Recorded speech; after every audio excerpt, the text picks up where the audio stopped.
એક સરસ મજાની સૂર્યમંડળ બનાવવાના, તમને પાત્ર બનાવવાના છે. સૂર્યમંડળ, ગ્રહો, નક્ષત્રો, આ બધું તમારે જાણવાનું છે. દિવસ રાત શું કામ થાય છે,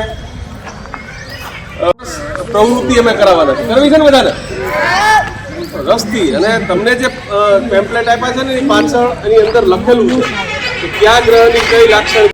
વૃશ્ચિક રાશિ છે, તો વૃશ્ચિક રાશિ આકાશમાં કેવી રીતે શોધી શકાય? તો ચોક્કસ પ્રકારના તારાના સમૂહને આપણે ઓળખી શકીએ. એસ્ટ્રોનોમીને સમજવા માટે એક આ સરસ પ્રવૃત્તિ તમારી પાસે કરાવવાના છીએ.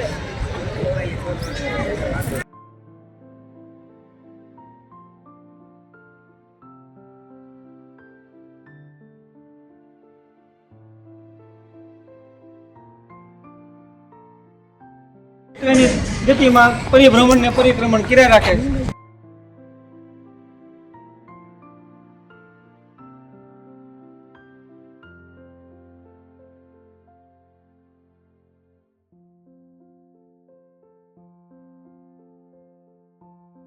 આ બધા ગ્રહો છે, પણ અહીંયા સુધીના ગ્રહો છે ને એને આંતરિક ગ્રહો કહેવાય. કેવા? આંતરિક ગ્રહો. સૌર મંડળના અંદરના ગ્રહો એટલે આંતરિક ગ્રહો. બાકીના બધાને કહેવાય બાહ્ય ગ્રહો. કેવા?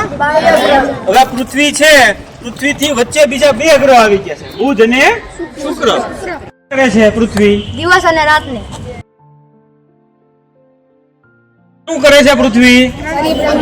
પરિભ્રમણ કરે છે. એક પરિભ્રમણ કરીને ઊભી રહી ગઈ. કેટલો સમય થયો? 24 કલાક. શું ભ્રમણ કરશે? તો એને કઈ પ્રક્રિયા કહેવાય? સૂર્યની આસપાસ ફરે ને શું કહેવાય? પરિક્રમણ. હા, તો અત્યારે કઈ કઈ પ્રક્રિયાઓ થાય છે? પરિભ્રમણ ને પરિક્રમણ બંને